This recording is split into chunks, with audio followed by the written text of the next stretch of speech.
नमस्कार, मैं हूं अंकुर और आप देख रहे हैं सत्यहिंदी.com। एक नजर अब तक की सुर्खियों पर। शिवसेना यूबीटी नेता संजय राउत ने सलाह दी है कि अगर कांग्रेस नेता प्रियंका गांधी प्रधानमंत्री मोदी के निर्वाचन क्षेत्र वाराणसी से आगामी लोकसभा चुनाव लड़ती हैं तो वो निश्चित रूप से जीत हासिल करेंगी।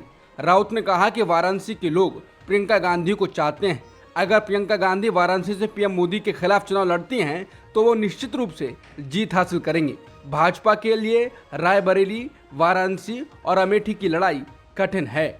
बता दें, इस बीच मध्य प्रदेश पुलिस ने भाजपा सरकार पर आरोप लगाने वाली एक ट्विटर पोस्ट पर प्रियंका गांधी वाड्रा, एमपी कांग्रेस प्रमुख कमलनाथ और पूर्व केंद्रीय मंत्री अरुण यादव सहित कई वरिष्ठ कांग्रेसी नेताओं के ट्विटर खातों के खिलाफ एफआईआर दर्ज की है। हालांकि इसके बाद लोगों का कहना है कि मध्य प्रदेश में चुनाव से पहले इस तरह का कदम एक बड़ा सेल्फ गोल हो सकता है। प्रियंका गांधी के खिलाफ एफआईआर दर्ज कराए जाने के बाद कांग्रेस ने कहा है कि बीजेपी को आगामी मध्य प्रदेश चुनाव में अपनी हार साफ नजर आ रही है। सामने दिख रही हार से पार्टी पूरी तरह घबराई और बौखलाई हुई है। इस बौखलाहट का ही नतीजा देखिए जब श्रीमती प्रियंका गांधी जी ने मध्य प्रदेश में चल रहे 50% कमीशन के गोरखधंधे के खिलाफ आवाज उठाई तो अपने भ्रष्टाचार को छुपाने के लिए बीजेपी सरकार ने उनके खिलाफ 41 जिलों में एफआईआर दर्ज करवा दी। अगर बीजेपी सच के साथ होती तो वो इसका सामने से जवाब देते, ना कि हमेशा की तरह पुलिस के पीछे छिपकर सच्चाई को दबाने की कोशिश करती। लेकिन हम डरने वाले नहीं हैं। सच बहुत जल्द जनता के सामने होगा।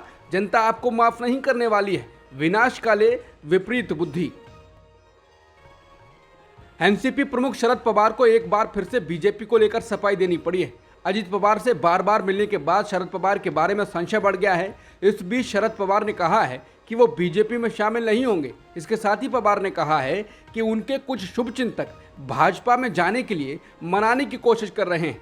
पवार महाराष्ट्र के सोलापुर जिले के सांगोला में पत्रकारों को संबोधित कर रहे थे।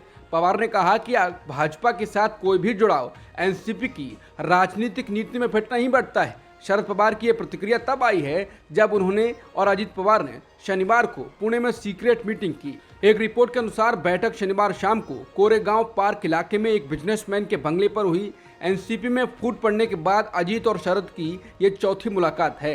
पीटीआई की रिपोर्ट के अनुसार पवार ने खुलासा किया कि कुछ शुभचिंतक उन्हें मनाने की कोशिश कर रहे हैं, लेकिन वो कभी भी भारतीय जनता पार्टी के साथ गठबंधन नहीं करेंगे।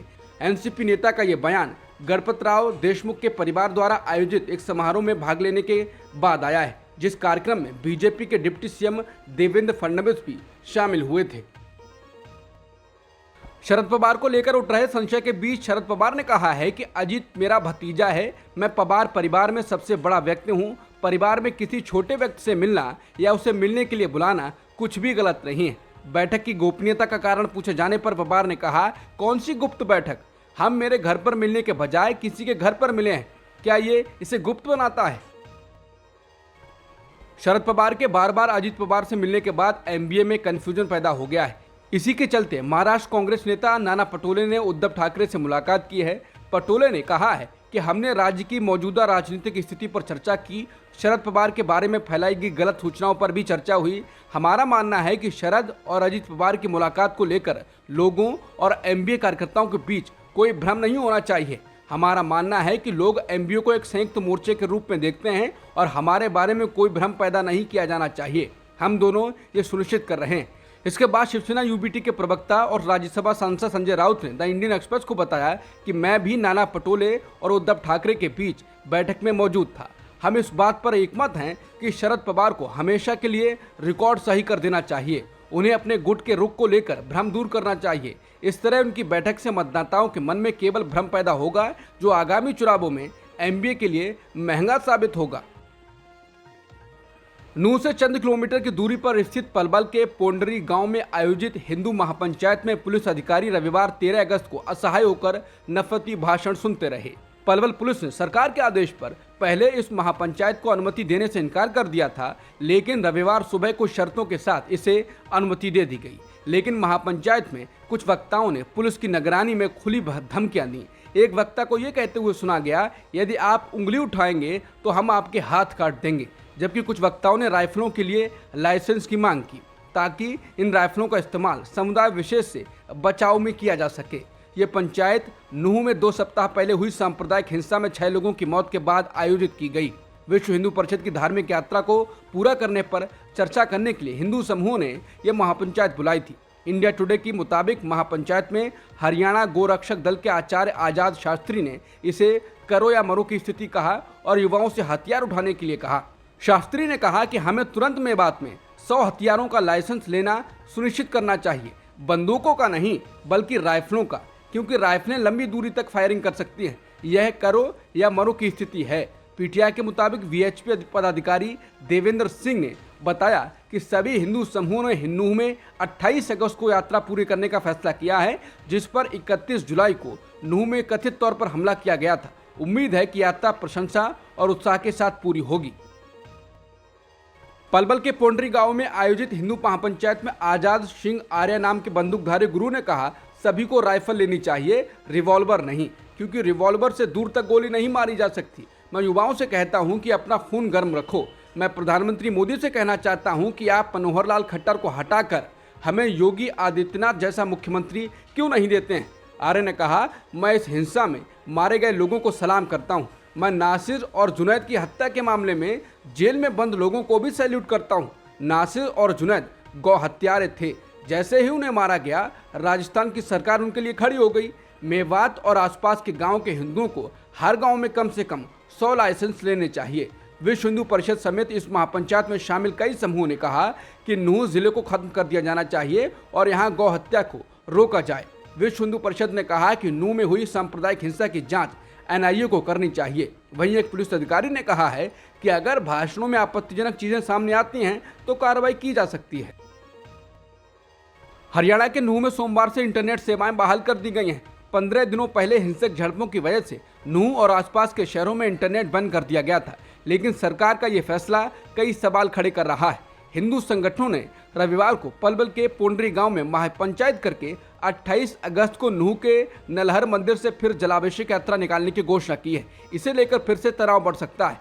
ऐसे में इंटरनेट खुलने का असामाजिक और सांप्रदायिक तत्व फायदा नहीं उठाएंगे, इसकी कोई गारंटी नहीं है। द हिंदू के मुताबिक मणिपुर में सरकार ने अधिकारियों से सोशल मीडिया पर ग्रुपों को छोड़ने के लिए कहा है। इनमें औपचारिक और अनौपचारिक दोनों तरह के ग्रुप शामिल हैं। सरकार ने कहा है कि अधिकारी ऐसे ग्रुपों को छोड़ दें जो अलगाववादी, राष्ट्र विरोधी, सांप्रदायिक और लोगों को बांटने वाले एजेंडे के बढ़ावा देते हैं। सरकार ने सभी सरकारी विभागों से इस मामले में अनुपालन रिपोर्ट भी मांगी है। बता दें, मणिपुर में हुई हिंसा से अब तक 150 से अधिक लोगों की मौत हो चुकी है। 3 मई को मैतेई और कुकी समुदायों के बीच झड़पें शुरू हुई थी, जो अभी भी जारी हैं। हिंदुस्तान टाइम्स की एक रिपोर्ट के मुताबिक उत्तराखंड के जोशीमठ में कई घरों में ताज़ा दरारें आई हैं। इसी बीच जोशीमठ के प्रभावित परिवारों ने अपनी मांगें न पूरी होने पर फिर से धरना शुरू कर दिया है। उत्तराखंड के चमोली जिले का जोशीमठ कस्बा कुछ महीने पहले ही मकानों में आई दरारों और जमीन खिसकने को लेकर चर्चा में था। मकानों में आई ताज़ा दरारों के आने के बाद 5 परिवारों को सरकार ने राहत कैंप भेजा है। मानसून में हो रही बारिश की वजह से इलाके में और डर फैल रहा है। चमोली के आपदा प्रबंधन अधिकारी नंद किशोर जोशी ने कहा है, सुनील वार्ड इलाके में ताज़ा दरारें आने के बाद प्रशासन ने 5 परिवारों को होठ पहुंचाया है।